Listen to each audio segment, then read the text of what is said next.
Oke, nah ini. Good it, good it. Oke. Nah, oke. Selamat malam. Assalamualaikum warahmatullahi wabarakatuh, teman-teman semuanya. Kita kembali lagi di agenda live Facebook SMID Solution di SM Talks pada malam hari ini. Seperti biasa, di hari Rabu malam kita ada agenda diskusi, kita ada agenda sharing-sharing ya dengan teman-teman yang alhamdulillah sekarang sudah merdeka setelah mengikuti program mentoring 30 hari tuntas mager anxiety maupun psikosomatis.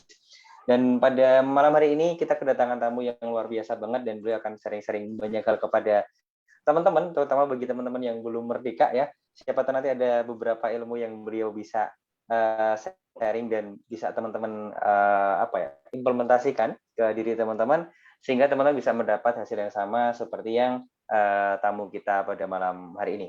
Oke, langsung saja Mbak Melinda dan teman-teman, kita langsung sapa juga Mbak Melinda ya, teman-teman ya.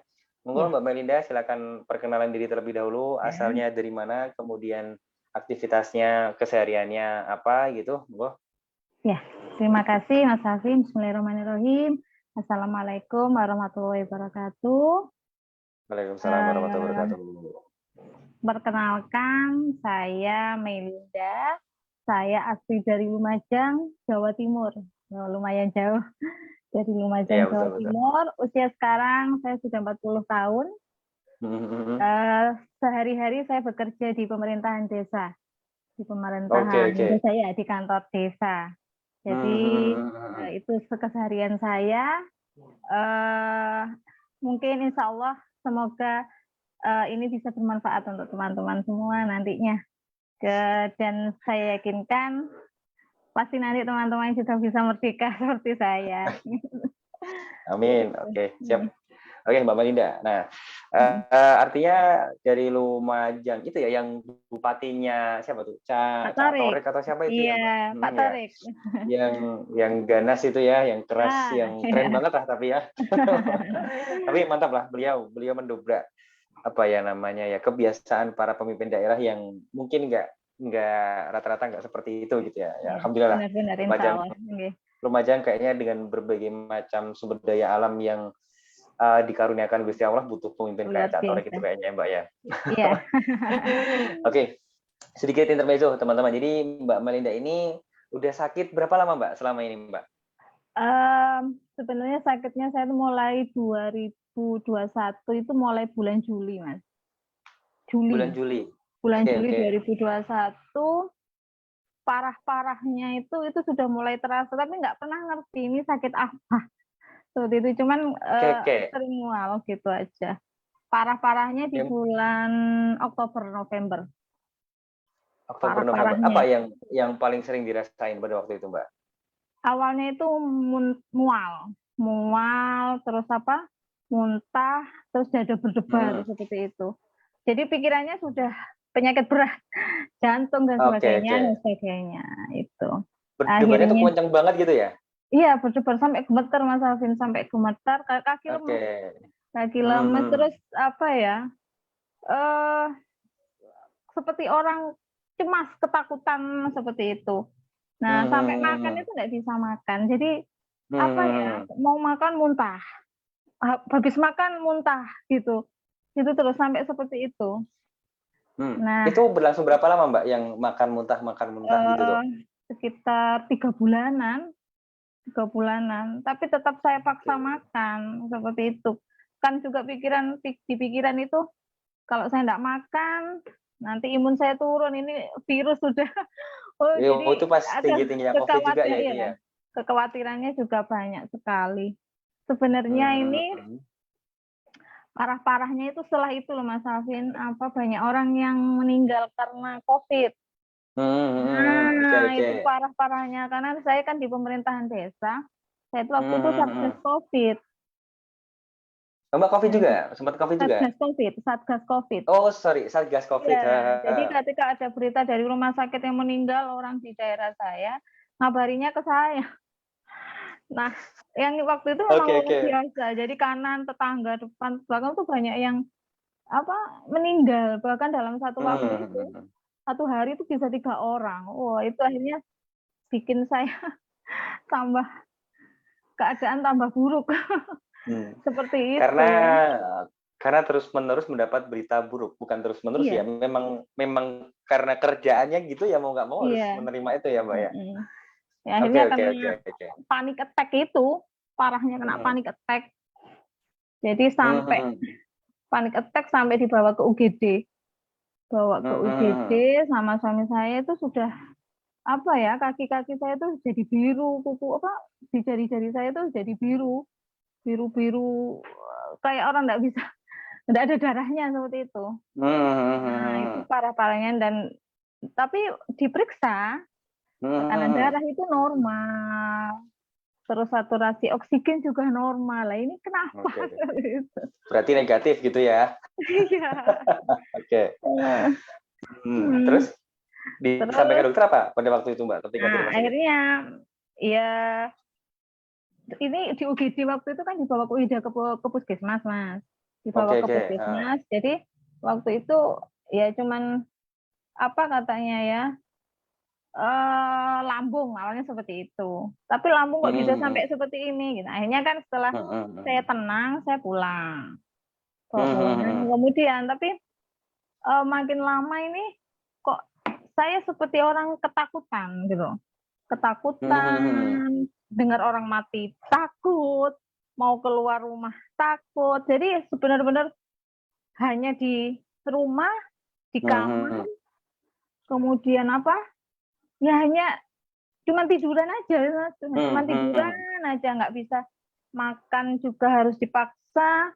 Kemudian akhirnya saya memutuskan untuk saya berobat ke internis, ke penyakit dalam. Terus? Nah, ke penyakit dalam, di situ saya ceritakan semuanya gini-gini, penyakitnya gejalanya seperti ini. Nah, saya tuh dibilangnya ibu ini GERD. Nah, GERD katanya seperti itu. Pada waktu itu belum tahu GERD apa gitu ya, Mbak? Belum tahu. Belum tahu GERD itu apa. Akhirnya setelah dikasih tahu sama dokter GERD, saya mulai browsing, Mas. Berselancar. Nah, dari seringnya browsing dan berselancar, saya semakin bukan sembuh, tapi semakin kacau.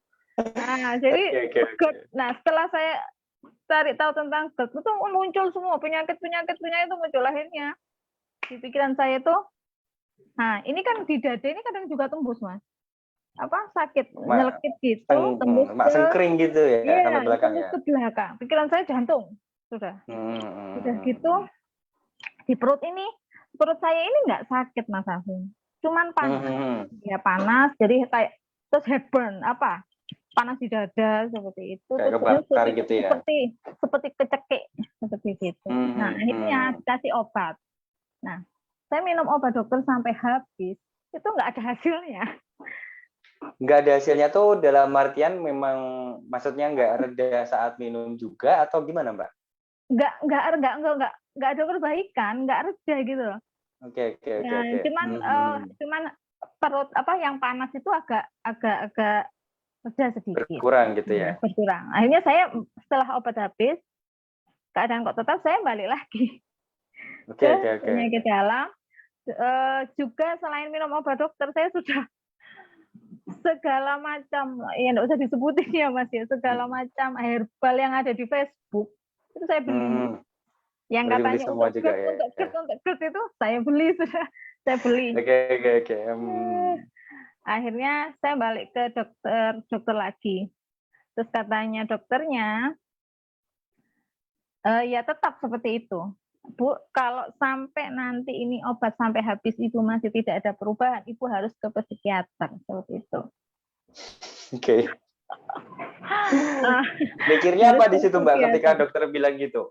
Harus ke psikiater gitu. Iya, terus saya gini, pulangnya sih dokter. Saya bilang sama suami saya kan nggak gila gitu. Saya nggak gila, tapi saya nggak turutin itu, saya nggak ke psikiater.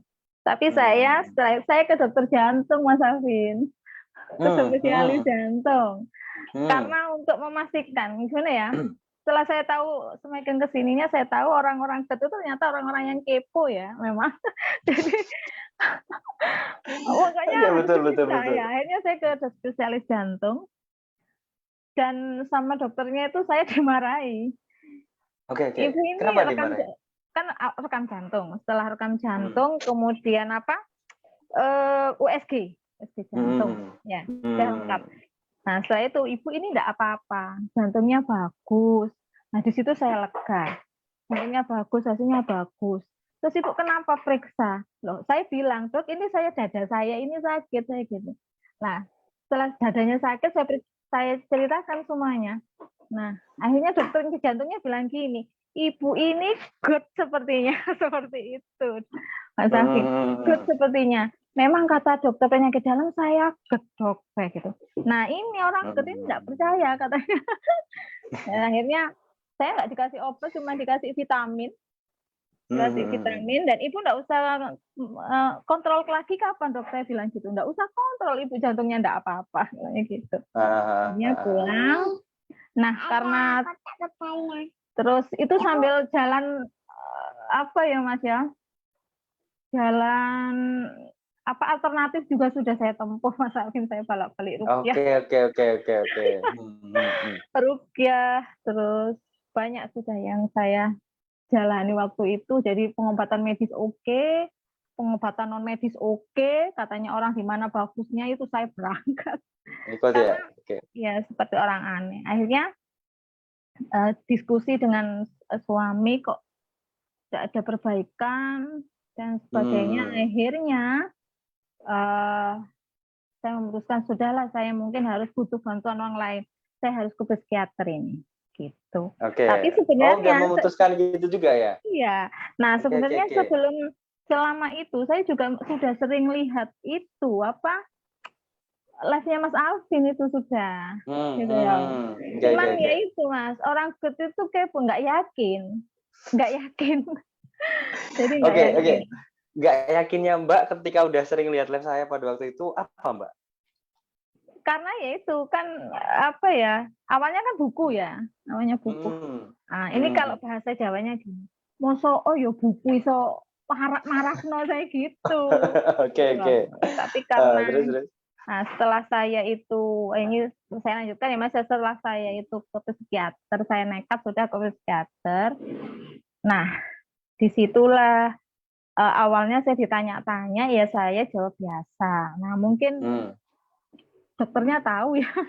Hanya saya kayak di hipnoterapi seperti itu. Kayak di hipnoterapi, ya mungkin sadar, antara sadar dan tidak sadar, setelah selesai, itu dokternya itu langsung ibu sudah menceritakan semuanya, ibu langsung diagnosanya itu saya itu dispepsia. Oke. Dari psikiater.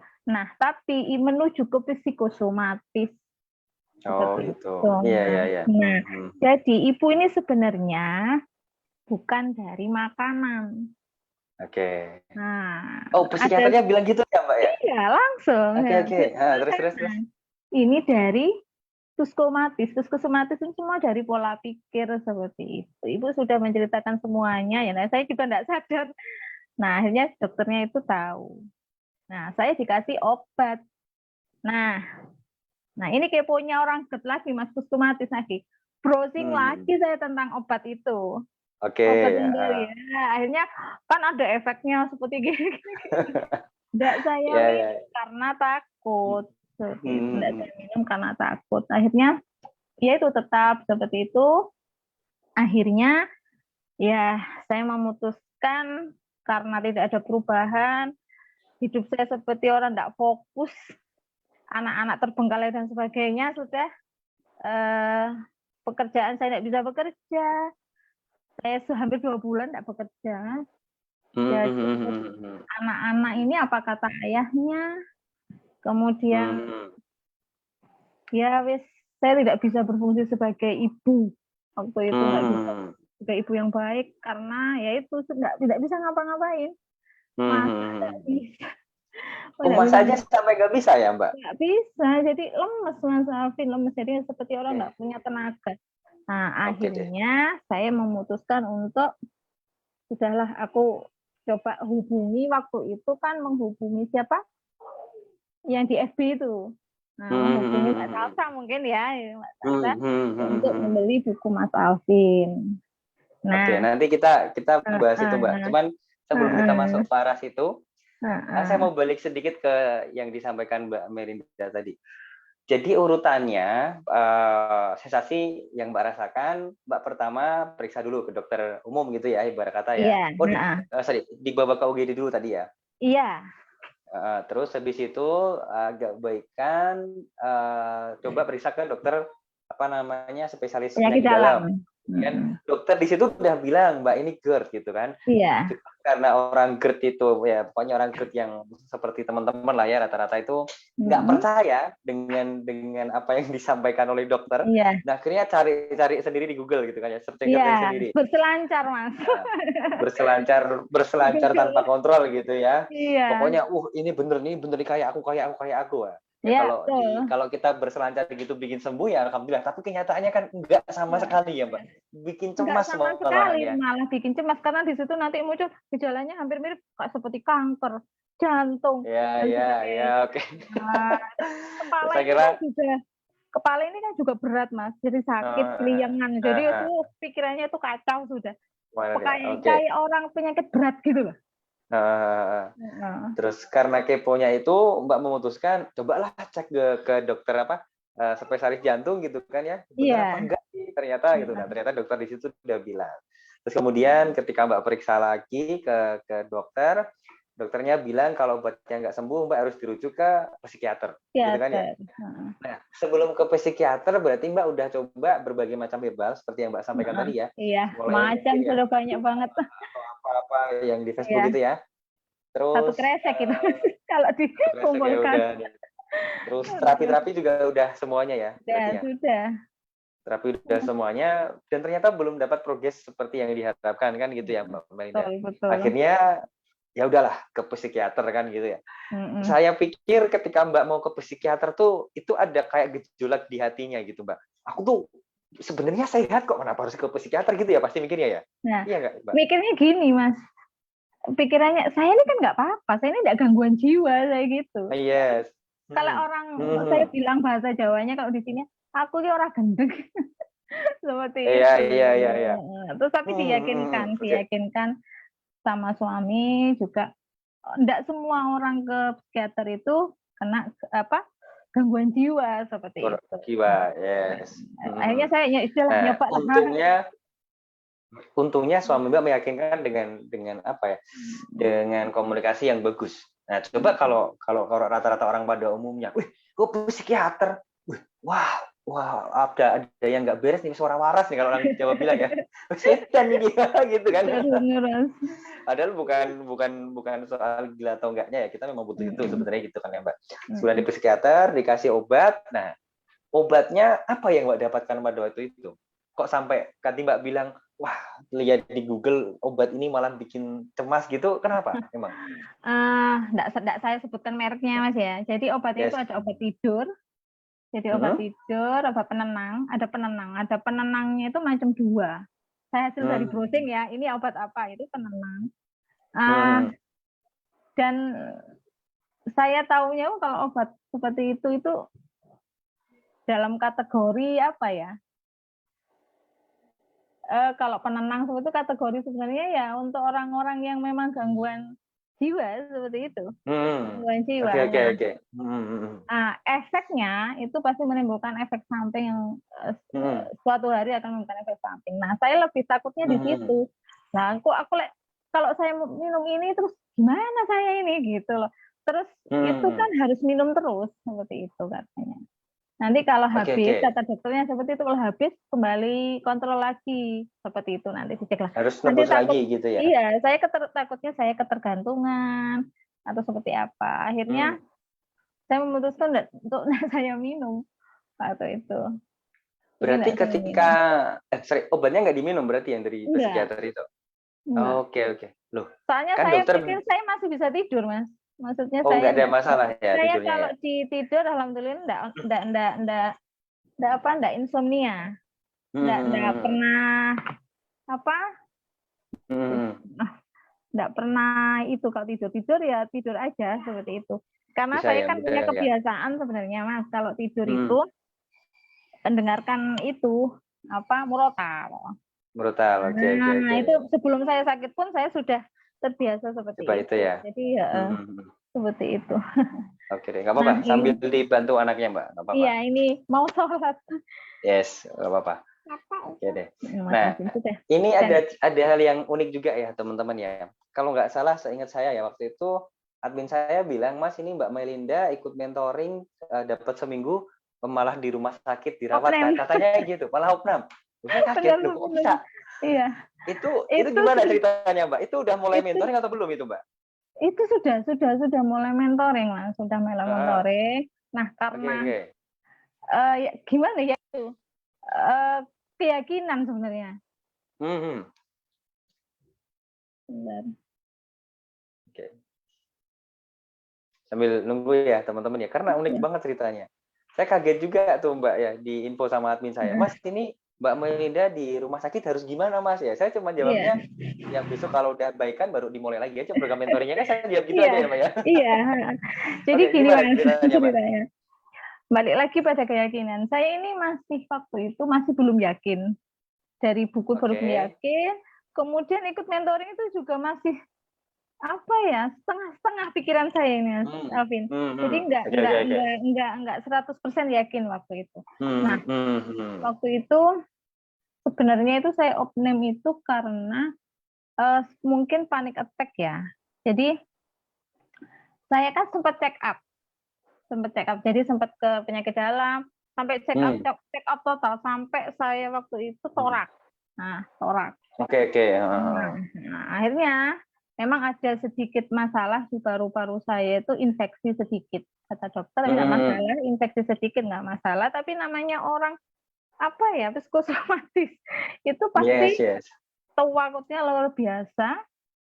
Kemudian saya dikasih obat kan untuk membersihkan itu, untuk menyembuhkan infeksinya. Saya minum, itu mungkin karena saya minumnya itu takut ya, sambil takut. Akhirnya saya kayak orang panik attack lagi. Pandangan mata saya buram, Mas Alvin. Mata buram, terus keliengan dan sebagainya. Akhirnya saya dibawa ke rumah sakit sama suami saya. Jadi itu waktunya mentoring hari ke-7. Nah, itu saya opname di rumah sakit. Nah, ketika opname di rumah sakit itu, saya malah khawatir di sana, malah nggak bisa tidur dalam semalaman, Mas. Karena kan harus swab sekarang gitu ya, swab PCR dan sebagainya. Terus suntikan yang masuk ke tubuh saya itu bisa sampai 5 suntikan seperti itu di infus itu. Akhirnya saya tambah anxiety, saya tambah menjadi-jadi. Saya bilang ke dokternya, saya anxiety, saya psikosomatis, saya kasih tahu. Gitu. Waktu itu sekolah dari psikiater itu kan, saya kasih tahu. Tapi nggak ada penanganan yang untuk psikosomatis saya gitu. Akhirnya saya minta pulang paksa waktu itu. Oke. Pulang paksa dengan keyakinan saya harus sehat. Kemudian setelah saya pulang paksa dari rumah sakit. Kemudian saya kalau nggak salah, waktu itu ngubungi Mas Alvin, saya langsung ngubungi Mas Alvin. Terus Mas Alvin bilang waktu itu baca lagi bukunya, kalau nggak salah seperti itu Mas Alvin. Baca lagi bukunya, lihat lagi video saya. Akhirnya saya bilang saya harus semangat. Kemudian saya baca lagi. Dulunya tuh sebenarnya baca buku seperti orang nggak fokus. Saya baca nggak fokus, akhirnya saya baca lagi dari nol. Saya mulai lagi dari nol waktu itu. Saya resapi, ya alhamdulillah saya bertemu dengan di bukunya Mas Alvin ya. Itulah Allah sesuai dengan prasangka hambanya. Betul. Nah, disitulah mungkin Allah sudah membuka memberi hidayah pada saya ya Mas Alvin.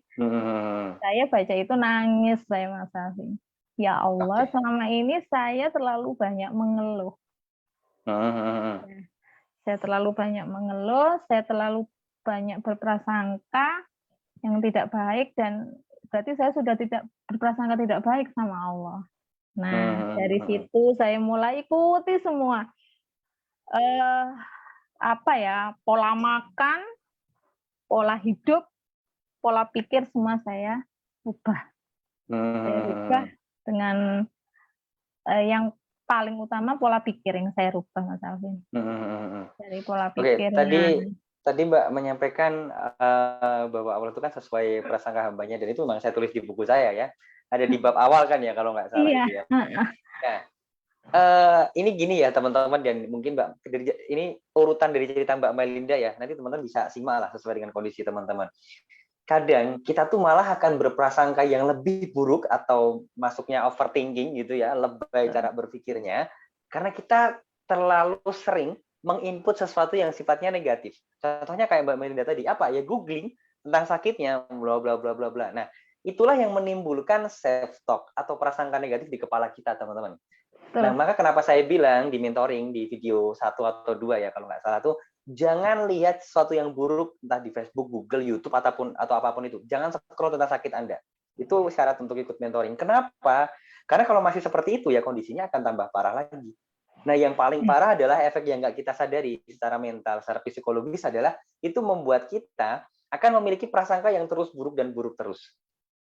Kenapa? Lah yang kita input kan buruk-buruk ya Mbak ya. Nah, gimana kita bisa berpikir baik kan, gitu aja simpelnya teman-teman ya. Nah, kecuali kalau yang Anda lihat itu ada sesuatu yang baik-baik, yang positif ya, mungkin akan bisa berimbas positif. Lah itu kan buruk semua. Emang ada di artikel Google tentang sakit Anda terus kemudian nggak menceritakan bahwa efek sampingnya ini nanti bisa kena kanker ataupun yang lainnya, itu emang positif bagi Anda? Kan enggak ya Mbak, ya itu cuma pengetahuan aja. Nah, permasalahannya adalah ketika teman-teman sakit, tahu tentang pengetahuannya yang seperti itu nggak jadi positif, malah tambah negatif, kan tambah cemas malahan ya Mbak ya? Iya, betul. Terus apakah info itu, pengetahuan itu apakah salah sebenarnya? Sebenarnya enggak, teman-teman. Terus apa yang salah? Yang salah adalah karena kita belum tahu bagaimana cara merespon hal semacam itu. Nah, itu yang masalah sebenarnya, teman-teman. Ya. Jadi, kenapa di mentoring saya aware banget, saya tegas banget ke teman-teman, sekarang jangan lihat sesuatu yang negatif dulu kalau pengen dapat progres yang signifikan, kan gitu. Nah, teman-teman yang lakuin itu, wah luar biasa banget progresnya, termasuk Mbak Melinda ini. Oke, artinya setelah selesai opnam dari rumah sakit, habis itu mulai lanjut mentoring lagi. Nah, apa yang membuat Mbak merasa, oke lah, aku harus mulai simak lagi nih video di mentoring ini dan segera lanjutin mentoringnya? Apa yang membuat Mbak berpikir seperti itu? Sebenarnya ya itu Mas, hanya tahu future hope ya. Saya harus kalau saya begini terus, bagaimana dengan anak-anak saya? Waktu itu keinginan saya cuma satu sebenarnya Mas, keinginan besar. Saya harus sembuh, saya harus bisa mengantarkan anak-anak saya sekolah. Itu sebenarnya harus mengantarkan anak. Karena udah mulai sekolah lagi ya? Waktu itu sudah mulai masuk walaupun cuma setengah hari. Nah, anak saya sampai saya antar jemput itu enggak bisa. Kemudian untuk ada undangan rapat dan sebagainya di sekolah anak saya yang pertama itu saya enggak pernah bisa mendampingi seperti itu. Ambil rapot saja enggak, mau keluar rumah kan takut. Nah, ambil rapot saja enggak bisa. Yes, betul. Jadi akhirnya saya harus sembuh. Saya harus sehat, saya harus kembali produktif, itu semangat saya seperti itu. Jadi sebenarnya banyak, future hope itu banyak. Ya, cuman yang paling membuat saya itu bersemangat yaitu saya harus bisa mendampingi anak-anak seperti itu. Seperti itu sudah. Dan akhirnya membuat Mbak memutuskan, oke lah, Bismillah, pokoknya apa yang disampaikan di video mentoring lakuin semuanya gitu ya. Lakuin semua sudah. Alhamdulillah perlahan dengan merubah pola makan, pola pikir, pola hidup bisa lumayan cepat itu Mas. Lumayan cepat saya bisa produktif kembali. Kemudian saya yang ketika sakit itu seperti orang jarang senyum. Karena kan yang dipikirkan tiap hari itu sakitnya aja. Itu sakitnya aja gitu. Sampai kalau ada anak saya tanya apa saja saya bentak-bentak karena saya hanya memikirkan diri saya. Iya. Jadi setelah saya mempelajari mencoba senyum 37, wah luar biasa. Karena ternyata benar-benar luar biasa ya Mas. Dengan senyum itu pikiran kita yang awalnya itu banyak overthinkingnya negatif, terus itu dengan senyum itu bisa berubah jadi positif. Nah, jadi tenang. Ini cerita menarik Mas, saya praktekkan ya. Jadi ketika saya sudah mulai produktif, sudah bisa mulai, saya bisa jalan, saya bisa istilahnya anak-anak mau sekolah itu sudah bisa saya siapkan bajunya dan segalanya. Nah, mau ngantar anak pertama kali pergi sekolah. Saya kan sudah berapa bulan dan tidak berani naik sepeda motor. Nggak berani. Nah, akhirnya itu kan pakai masker. Bismillah. Nah, saya coba semua waktu itu, Mas Alvin pernah di video mentoring itu apa ya istilahnya musahabah diri ya, berbicara dengan diri sendiri. Nah itu saya praktekkan Mas. Jadi waktu itu mau mengantar anak-anak, saya gini, tubuhku, saya bicara dengan tubuh harus kuat ya. Sekarang saya akan ngantar anak-anak, saya harus bisa, saya harus berani, saya harus kuat, tubuhku sehat ya. Setelah itu saya pegang sepeda motor, bismillahirrahmanirrahim, saya senyum aja selama jalan itu. Nah itu muncul sensasi sebenarnya, sensasi yang takut, gemetar dan apa, tapi saya senyum aja. Untungnya pakai masker Mas. Jadi selama perjalanan itu saya senyum aja. Alhamdulillah saya dari ngantar anak-anak pergi ke sekolah. Nah itu jaraknya lumayan lah, sekitar 5 kiloan. PP pulang pergi sudah bisa. Kemudian saya beranikan lagi, coba saya nyebrang jalan besar gitu.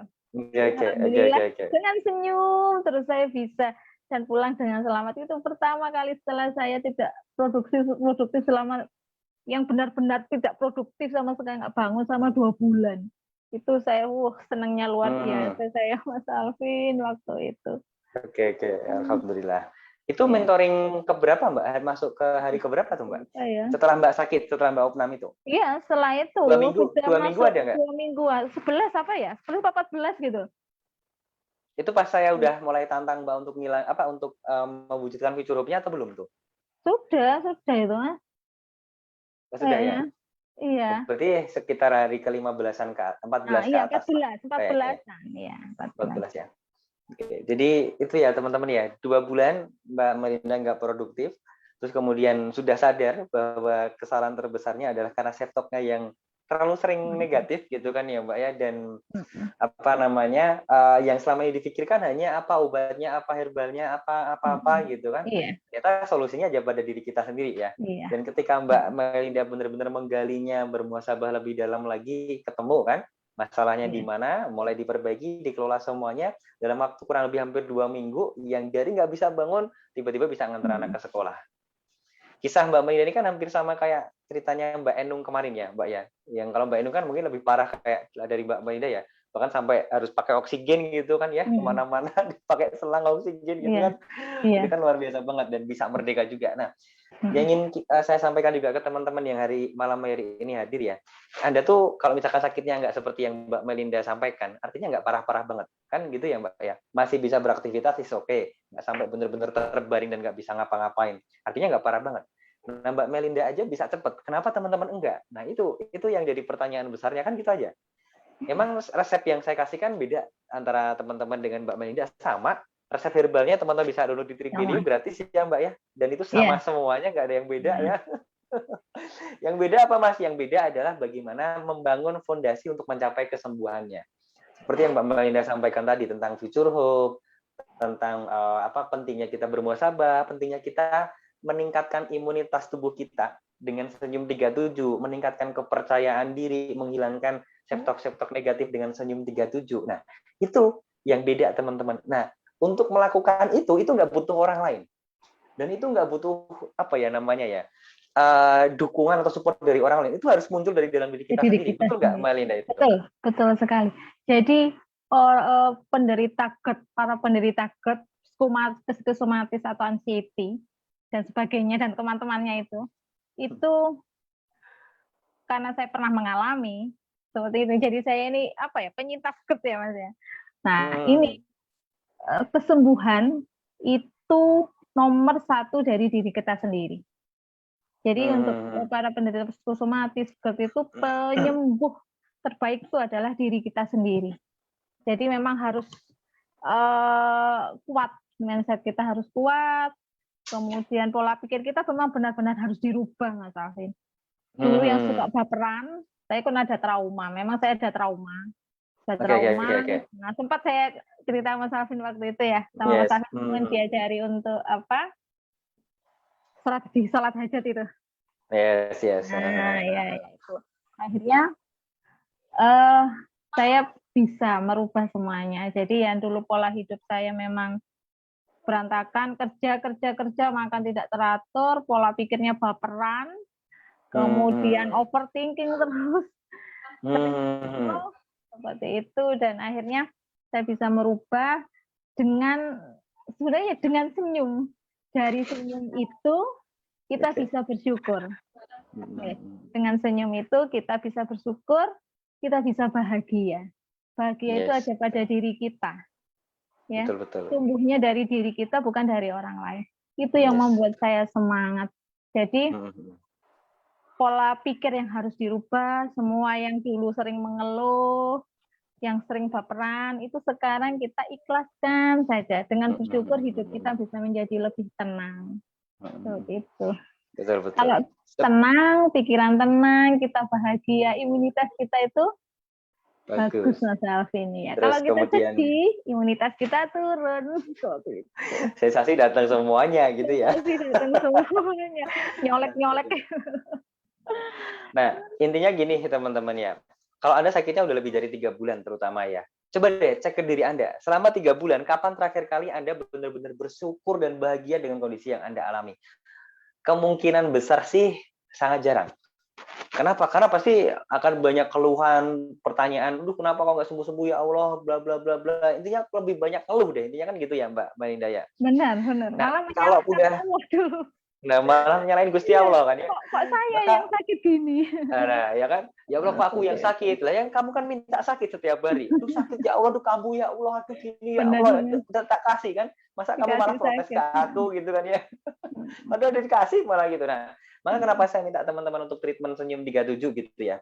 Ada poin penting dan poin besar di situ yang nanti teman-teman kalau sudah ngelakuin seperti yang Mbak Minda lakukan itu akan dapatkan. Yang pertama, itu langsung langsung memutus mata rantai self-talk negatif. Itu pasti nggak mungkin enggak. Nggak mungkin Mbak Melinda mau ngantar anaknya, tadi ya cerita Mbak Melinda tentang ngantar anaknya ke sekolah gitu ya. Kalau yang difikirkan Mbak Melinda ketika naik motor itu, kok jatuh gimana nih? Wah, kalau pingsan gimana nih? Waduh, kalau gini gimana? Itu nggak mungkin kesampaian teman-teman.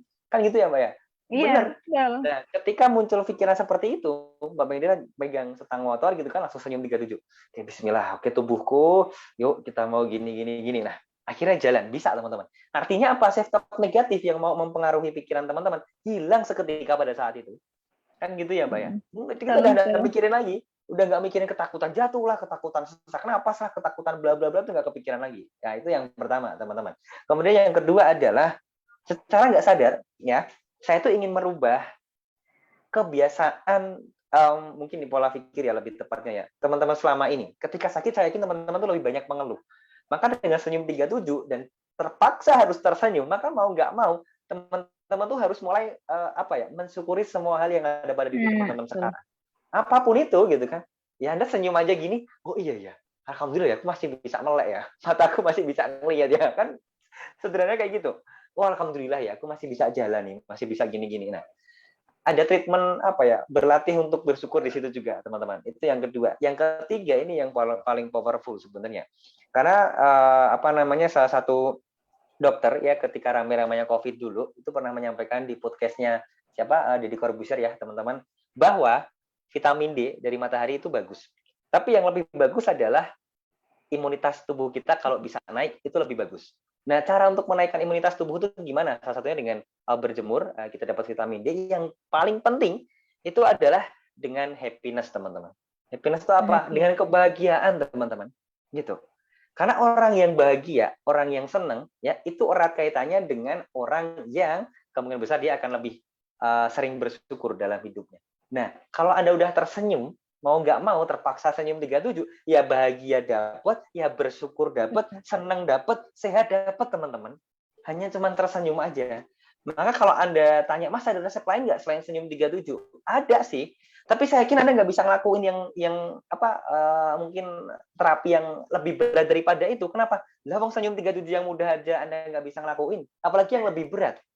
Mungkin bisa ngelakuin ya sekali, 2 kali. Tapi untuk telaten dan konsisten itu yang jadi tantangannya. Gitu. Maka bagi saya, teman-teman, Anda bisa ngelakuin senyum 37 aja. Seminggu, 2 minggu. Insya Allah progres Anda akan luar biasa. Dan itu yang udah dilakukan sama Mbak Melinda ketika ikut mentoring. Sambil kuatin fitur hurufnya apa, aku pengennya ini gitu. Nah, itu akan lebih cepat nanti progres kesehatan teman-teman. Nah, mindsetnya, fondasinya itu yang paling utama tuh sebenarnya itu, teman-teman. Nah, karena Mbak Melinda tadi sudah menyampaikan di awal juga ya, bahwa Gusti Allah itu sesuai dengan prasangka hambanya. Ya kalau Anda bersyukur, senyum gitu kan, alhamdulillah, terima kasih loh ya Allah. Sekalipun sakit, sekalipun sensasinya kambuh ya, Mbak Melinda ya, kita tetap senang aja, alhamdulillah. Terima kasih loh ya Allah, wah mantap, iya, keren, luar biasa. Terima kasih banget loh ya Allah. Nah kayak gitu. Anda dikasih sakit itu bersyukur. Iya. Wah, itu makanya cepet banget tuh. Kalau Gusti Allah pengen ngijabah doa Anda buat sehat, kan simpel itu aja polanya, teman-teman. Kenapa? Ya Gusti Allah sesuai prasangka hambanya. Nah, kalau Anda sakit gitu kan tambah ngeluhnya, oh sakit, malah mengumpat Gusti Allah, ya Allah, kok masih sakit gitu kan. Lah ya iya udah dikasih sakit lagi, tambah parah gitu kan. Benar-benar. Itu ilmu sederhana sebenarnya, teman-teman, ya. Tapi itu kita bisa pertanggungjawabkan. Kenapa? Karena Gusti Allah sendiri udah bilang di Al-Qur'an.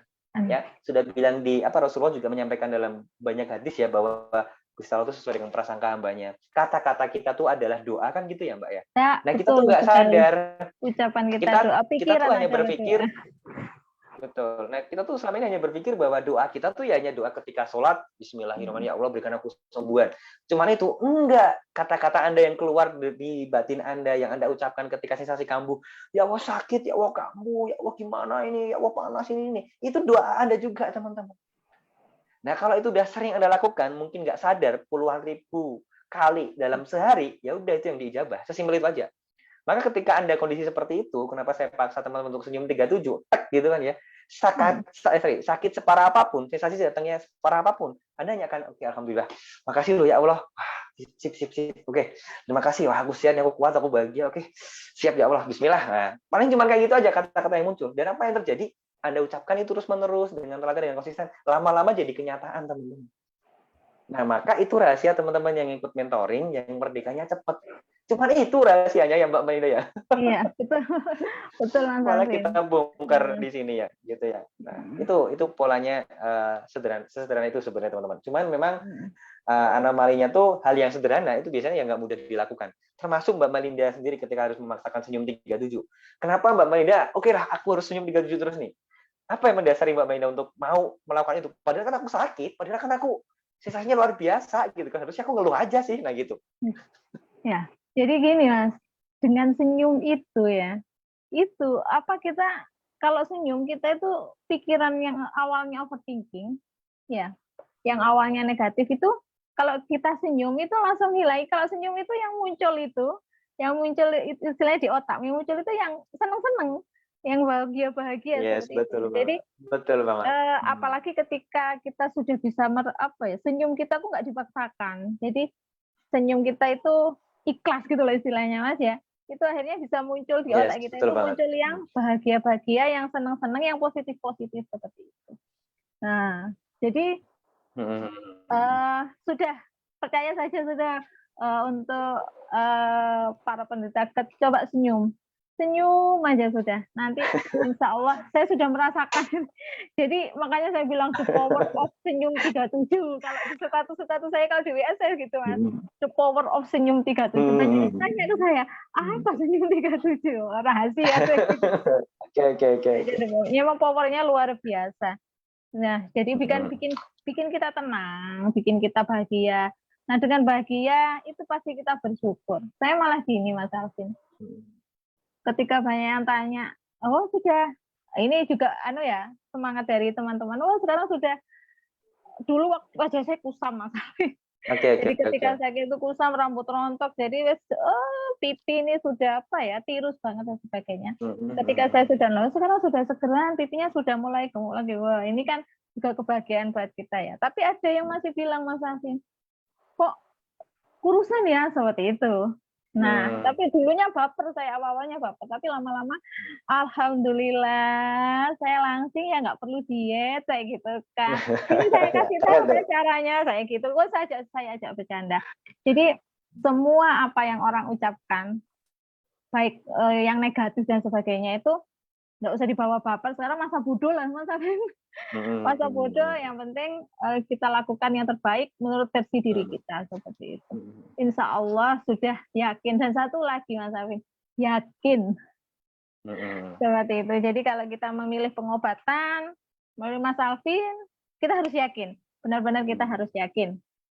Percaya, insya Allah Allah akan memberikan kesembuhan. Gitu.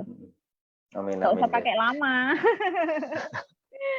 Nah, ada 2 poin penting Mbak Mainda yang akan kita bahas lagi ke depannya. Yang pertama, nanti kita akan masuk ke shifting break-nya Mbak Mainda ya, karena tadi kan menyampaikan ada kayak trauma, mungkin ada masalah sama ya orang atau apa, sehingga kok itu yang kepikiran terus, itu yang nantinya ya. Tapi yang sekarang, menurut Mbak Melinda nih, dari semua proses pengobatan yang udah Mbak lakukan ya, mulai dari dokter, terapi, kemudian herbal, penyakit dalam, terus kemudian ke psikiater gitu kan.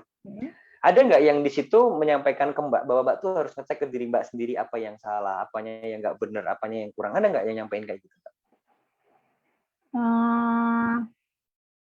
Enggak sih, Mas. Kalau yang waktu ke enggak ada ya. Kalau yang waktu ke dokter, kalau ke yang internis itu ya hanya obat diobati seperti itu. Kalau waktu yang ke psikiater itu cuman bilang ya dari pola pikir gitu aja. Karena otak itu lambung itu otak kedua seperti itu. Jadi kalau pola pikirnya sudah bagus, itu nanti lambungnya akan bagus. Seperti itu. Cuman tidak ada yang bisa memberikan apa ya, penyelesaian. Penyelesaian itu saya misalnya mungkin langkah teknisnya gitu ya Mbak ya. Seperti itu. Langkah teknisnya harus gimana? Dengan ada trauma seperti ini saya harus bagaimana, itu enggak pernah ada, Mas Alvin.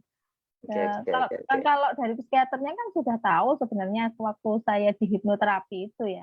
Tapi enggak ada saya harus bagaimana, langkah-langkahnya itu enggak ada. Jadi seperti itu. Oke. Nah, itu ini kita bukan menafikan metode pengobatan yang ada di luar sana, bukan ya teman-teman ya. Cuman bagi saya pribadi, dan ini saya sampaikan ke teman-teman yang ikut mentoring, semuanya ya, nggak cuma Mbak Melinda atau kemarin Mas Dikin, terus kemarin ada teman-teman yang sering ajak live, itu nggak cuma ke teman-teman yang mentoring aja, tapi ke semuanya. Yang paling penting itu adalah, selama ini kan kita sering banget tuh lihat di Facebook, yuk teman-teman ikhtiar dengan herbal ini, ikhtiar dengan kunyit madu temulawak, ikhtiar dengan ini. Bagus sih, itu bagus banget memang. Rempah-rempah herbal itu bagus banget, khasiatnya luar biasa juga. Saya nggak menafikan itu, memang keren banget. Nah, permasalahannya adalah selama ini kita nggak pernah dikasih tahu bahwa sakit yang kita rasakan itu nggak hanya sekedar sesederhana itu gitu loh teman-teman. Apalagi kalau sakitnya udah lama. Kan saya sering bilang ya di live kemarin ya, kalau sakitnya udah lebih dari 3 bulan dan sakitnya tuh berulang terus, itu pasti ada sesuatu yang salah pada diri kita. Nggak mungkin enggak. Pasti tuh sensasinya datang setiap hari. Padahal udah merasa memperbaiki semuanya, kok masih ada? Berarti masih ada yang salah di situ. Nah, ketika kita udah mulai mengetahui itu, gitu kan, nah kita akan mulai cek, membereskan masalah yang dari teman-teman tuh dari situ. Apanya yang salah ya? Yang nggak benar tuh apanya? Nah, proses itu nggak akan teman-teman dapatkan kalau teman-teman hanya berikhtiar berikhtiar tuh enggak. Pasti hanya akan teman-teman dapatkan kalau bermuhasabah. Oh kurangku di sini nih. Oh kayaknya salahnya ini deh. Aku kepikiran ini ya, traumanya ini ya. Kenapa ya? Mau mikirin ini. Nah, akhirnya kalau kita tarik ke belakang ya teman-teman, solusinya tuh udah ada di situ sebenarnya. Dan kita nggak perlu dengan trauma berikhtiar minum madu A, madu B, minum apa, minum obat. Ini nggak perlu. Karena trauma ada di pikiran, masalahnya juga ya dikelola aja pikirannya gitu kan ya Mbak. Bukan dengan sesuatu yang datang dari luar kemudian kita masukkan, bukan. Tapi ya kita perbaiki cara berpikir kita. Kan kayak gitu aja. Nah, intinya teman-teman, bagi teman-teman yang mungkin baru datang pertama kali atau nyimak live SMID Solution ini gitu kan, kalau ada tanya ke saya, Mas, saya dadanya panas gini, saya pasti jawabnya simpel. Simak dulu deh Facebook sama YouTube SMA di Solution. Kenapa? Karena saya nggak punya solusi yang instan, teman-teman. Bener. Kalau saya punya solusi yang instan, ya, saya nggak perlu ngadain live kayak gini. Setiap malam, seminggu 3 kali bahkan ya Mbak Menda ya, sejak dulu ya. Kenapa? Ya kalau ada yang instan, saya kasih ke teman-teman, udah sana pakai sana. Teman-teman habis itu sembuh. Dan itu jadi viral, teman-teman. Kan gitu aja. Kan karena banyak yang sembuh, kalau ada yang instan kayak gitu. Tapi kenyataannya kan nggak gitu. Kenapa saya butuh untuk mengedukasi teman-teman, sharing-sharing seperti ini 3 minggu sekali live gitu kan, 1 jam lebih kadang gitu kan, sampai 1,5 jam juga. Kenapa? Karena nggak ada yang instan untuk proses penyembuhan ini. Harus dibangun dulu fondasinya, harus dibangun dulu mindset-nya. Nah, proses membangun fondasi dan mindset ini nggak cukup dengan minum herbal, teman-teman. Itu harus butuh kita untuk mikir lah, ibarat kata kan gitu ya Mbak Menda ya. Oh iya, oh gini, oh ini gini, oh ini gini. Nah, itu yang harus teman-teman lakukan pertama kali terlebih dahulu. Kalau sakitnya ya dalam tanda kutip udah lebih dari 3 bulan. Kalau belum dari 3 bulan ya Anda konsumsi herbal yang sering saya share ke teman-teman gitu, insya Allah akan lebih cepat sih. Tapi kalau udah lebih dari 3 bulan kita harus gali lebih jauh lagi. Nah, itu tentang bermuasabah. Nah, sekarang yang kedua nih Mbak. Terkait dengan shifting break yang Mbak Melinda tulis pada waktu itu. Nggak usah diceritakan ya Mbak ya, cuman poin pentingnya aja. Terkait dengan trauma. Nah, menurut Mbak Melinda, kenapa itu mengganggu banget, Mbak? Iya, jadi saya ada trauma, ya nggak perlu saya ceritakan gimana traumanya itu. Nah, trauma ini karena setiap hari saya pikirkan, Mas. Jadi mengganggunya itu setiap hari karena saya pikirkan. Nah, saya pikirkan jadi ada apa ya? Ada kemarahan, ya kan? Rasa marah, ada rasa kecewa. Akhirnya trauma itu terus setiap hari itu terus menghantui seperti itu. Mau lihat saja, lihat itu apa ya? Takut, bukan takut, apa ya? Antara marah, ada semua berkecamuk di sini. Nah, dari khawatir, dari cemas, dari marah, tapi tak pernah bisa tersampaikan. Seperti rasa marah itu tidak pernah tersampaikan, akhirnya jadi sebuah trauma. Nah, itu akhirnya terekam kayak apa ya, di pikiran bawah sadar kita ya. Jadi setiap hari itu terpikirkan, terus rasanya setiap hari itu kepingin marah aja sama orang itu. Kita nggak mikirin, cuman kadang-kadang itu melintas dengan sendirinya gitu ya Mbak, muncul sendirinya gitu ya. Betul, dan trauma saya itu trauma yang sangat hebat, bahkan untuk apa ya, memang pada seseorang ya Mas ya, pada seseorang. Bahkan waktu itu mau lewat jalannya saja, jalannya itu mau menuju rumah orang tersebut, saya tidak mau, saya tidak berani. Nggak berani, sampai segitunya. Nah, sampai segitunya trauma saya Mas. Tapi akhirnya ya berkat apa ya, Mas Alvin yang coba Mbak ke saya dulu sholat hajat seperti itu. Dari situ tiap malam kemudian diajarkan seperti yang diajarkan Mas Alvin. Akhirnya saya bisa mengikhlaskan semuanya. Saya bisa mengikhlaskan semuanya. Saya istilahnya Mas ya, saya lepaskan trauma saya itu, saya lepaskan, saya terima semua keadaan saya terima, rasa sakit hati saya terima semua, saya ikhlas, kemudian ingat yang baik-baik katanya Mas Alvin. Yes, betul. Baik. Dengan itu alhamdulillah perlahan saya mulai pertama itu mencoba lewat jalannya, jalan depan. Saya sudah mulai berani. Kemudian saya sudah mulai ke rumahnya seperti itu. Dan akhirnya saya sudah mulai berani untuk meminta maaf. Nah, bukan karena misalnya kalau orang kan yang salah sana, kok saya minta maaf ya. Yes, betul. Nah, tapi untuk sembuh dari trauma itu kita harus bisa memaafkan diri kita sendiri dan memaafkan orang lain seperti itu. Jadi tidak semua apa ya, kadang kita itu sakit kita karena ini menyalahkan terus. Nah, tapi tidak berdengar bahwa ini sebenarnya saya yang salah seperti itu. Akhirnya saya beranikan untuk meminta maaf.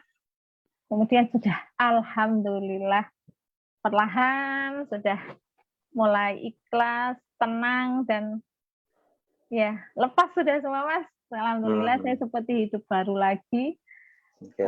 merdeka kalau katanya Mas Alvin seperti itu. Alhamdulillah. Nah, itu trauma itu. Sebenarnya kan menghilangkan trauma tuh ya apapun traumanya ya teman-teman ya, mau trauma dalam mungkin sakit hati seperti yang Mbak Meida sampaikan, atau trauma dengan kejadian tertentu, mungkin trauma ketinggian, trauma digigit ular, trauma lihat yang serem-serem atau apapun itu, trauma lewat tempat gelap. Itu sebenarnya mudah untuk dilakukan teman-teman. Nah pertanyaannya adalah dalam step melakukannya itu butuh untuk men-shifting fokusnya dulu, men-shifting mindset-nya dulu. Nggak bisa Anda menyelesaikan masalah Anda dengan fokus yang sama seperti masalah itu terjadi. Paham ya?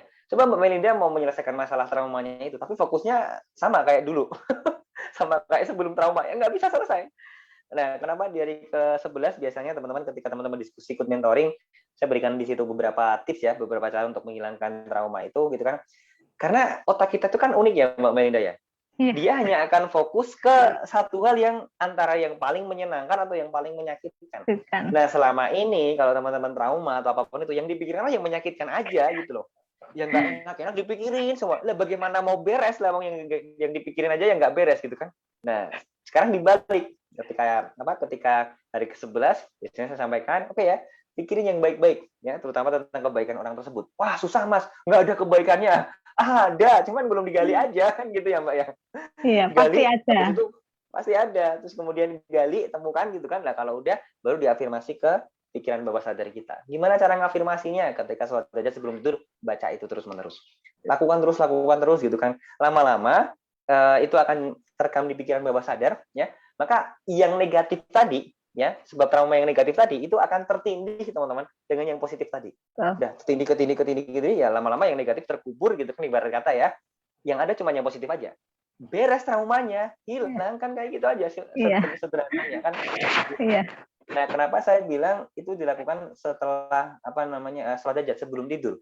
Karena waktu antara kita mau tidur ya teman-teman, ketika ngantuk kemudian mau tidur, itu adalah waktu terbaik untuk mengafirmasi hal-hal yang positif.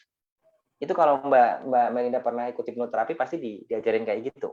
Kenapa orang di hipnoterapi kayak ditidurin gitu ya? Karena antara mau ngantuk sama mau tidur ya, itu ada kayak semacam frekuensi yang kita bisa masukkan di situ dan itu nanti masuk ke alam bawah sadar kita. Jadi jauh lebih mudah gitu. Itu adalah alasan kenapa saya minta teman-teman melakukannya sebelum tidur. Biasanya kayak saya gitu. Sampai nulis itu Mas Alvin. Saya tulis di kertas, saya tempel. Oke. Itu suaminya nggak baca juga, Mbak? Apa? Baca, tapi kan karena kita memang iya, dukungan keluarga itu juga sangat penting dalam untuk penyembuhan orang yang GERD psikosomatis. Jadi jangan abaikan penderita GERD atau psikosomatis, dukung dengan baik, dan ini juga dilakukan suami saya. Jadi itu almari kalau saya bangun tuh langsung kelihatan tulisan banyak tulisan. Oke. Ya seperti Marvin ajarkan seperti itu. Future hope itu juga saya tempel. Yes, betul. Dan akhirnya cepat jadi kenyataan ya Mbak ya, future hope-nya ya. Iya. Oke. Yang penting itu semangat sudah. Betul. Itulah kerennya pikiran kita ya teman-teman ya, luar biasa banget pikiran kita tuh. Kalau kita mau fokuskan sesuatu ya, dan kita kadang ingat kadang lupa gitu kan. Bagaimana cara mengingatnya terus gitu kan? Tempel aja, tulis aja, tempel di dinding, sesimpel itu aja. Nah kalau kita udah ingat itu terus, kemudian masuk lama-lama kita lihat, masuk ke pikiran kita lihat masuk lagi, lama-lama masuk ke alam bawah sadar kita. Nah hidup kita ini kalau teman-teman udah baca buku saya, udah saya jelaskan di situ juga. 88% itu dipengaruhi oleh alam bawah sadar kita. Nah, kalau alam bawah sadar Anda tuh sering merekam yang sakit lah, yang benci lah, yang dendam lah, misalkan gitu ya, yang negatif lah, ya itu kehidupan Anda seperti itu. Nah, maka di mentoring saya masukkan yang positif-positif di alam bawah sadar Anda biar realitanya tuh jadi positif, teman-teman. Sebenarnya cuma kayak gitu. Nah, cuma untuk memasukkan program yang positif tadi itu butuh Anda terbuka dulu. Anda harus mau dulu kan gitu ya, Mbak ya? Iya. Nah kalau nggak mau gitu kan, Anda masih punya idealisme sendiri. Nggak mau makan sedikit tapi nggak mau makan 3 kali makanya tetap sedikit tapi sering. Lah ya monggo kalau kayak gitu. Nggak mau mikirin kebaikannya si Awang, dia jahat banget sama aku kok. Lah ya monggo kayak gitu. Itu nggak Anda. Toh yang sakit juga teman-teman gitu kan, yang nanti juga rugi juga teman-teman kan gitu aja ya Mbak ya. Tapi kalau mau membenahi itu semuanya, akhirnya dapat hasil yang berbeda juga. As simple as that, teman-teman. Maka kesembuhan yang didapatkan oleh teman-teman itu bukan di tangan saya, teman-teman. Benar, Bu. Saya cuma kasih cuman mandu aja. Caranya gini, ya bahasanya kan namanya mentoring ya. Jadi saya cuma kasih arahan, oh ini gini gitu kan. Lah Anda ngelakuin itu enggak? Pertanyaan kan itu ya, Mbak Maina enggak? Nah, udah Mas lakuin. Nah, pertanyaannya selanjutnya, telaten konsisten enggak? Enggak Mas, kadang kalau ingat aja, ya sama aja gitu kan.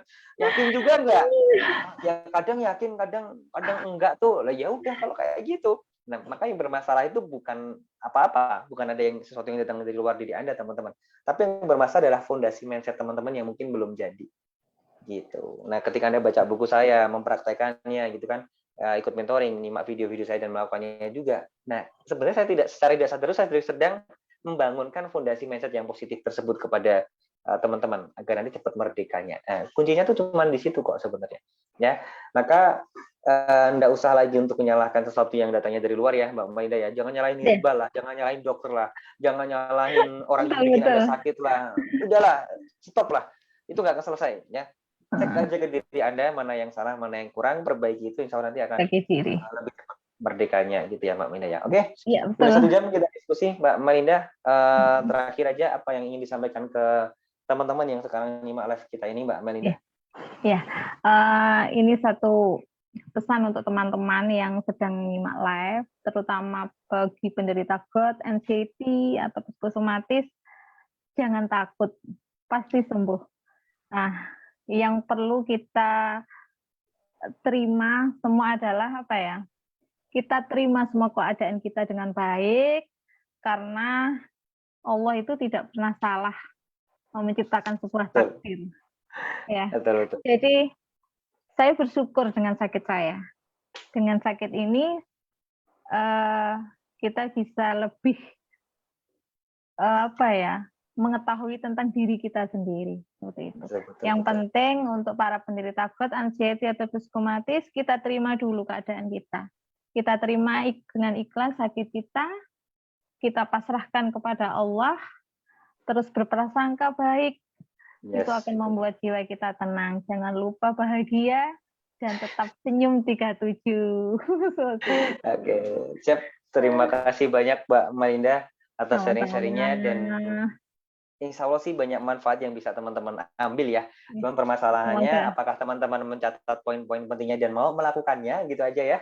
Kalau mencatat poin pentingnya kemudian mau melakukannya, insya Allah bisa dapat progres juga. Tapi kalau cuma dengerin dan habis itu nggak ngelakuin ya sama aja ya Mbak. Karena kata-kata kita ini kan bukan mantra, bukan simsalabim ya. Intinya adalah kalau teman-teman dapat manfaat apa yang dari yang kita sampaikan malam hari ini, segera dilakukan ya teman-teman ya, agar Anda dapat progres seperti yang didapatkan oleh Mbak Melinda juga. Dan apabila ada kata-kata yang kurang berkenan ya teman-teman, mohon maaf yang sebesar-besarnya ya. Saya dan Mbak Melinda hanya sharing-sharing ke teman-teman, ambil saja baiknya. Kalau ada yang nggak baik atau buruknya ya nggak usah dipakai ya, intinya gitu aja. Oke, kita jumpa lagi di SM Talks yang berikutnya, insya Allah di hari Jumat ya teman-teman. Kita akan bahas tentang bagaimana punya fondasi atau mindset untuk mencapai kesembuhan seperti Mbak Melinda maupun teman-teman yang sudah merdeka terlebih dahulu. Kita akan bahas di live SM Talks pada hari Jumat besok. Terima kasih banyak sekali lagi buat Mbak Melinda ya atas waktunya ya Mbak ya. Sama-sama. Tetap dijaga kesehatannya ya Mbak Melinda ya. Amin, selalu. Oke, Assalamualaikum warahmatullahi wabarakatuh Mbak. Waalaikumsalam warahmatullahi wabarakatuh.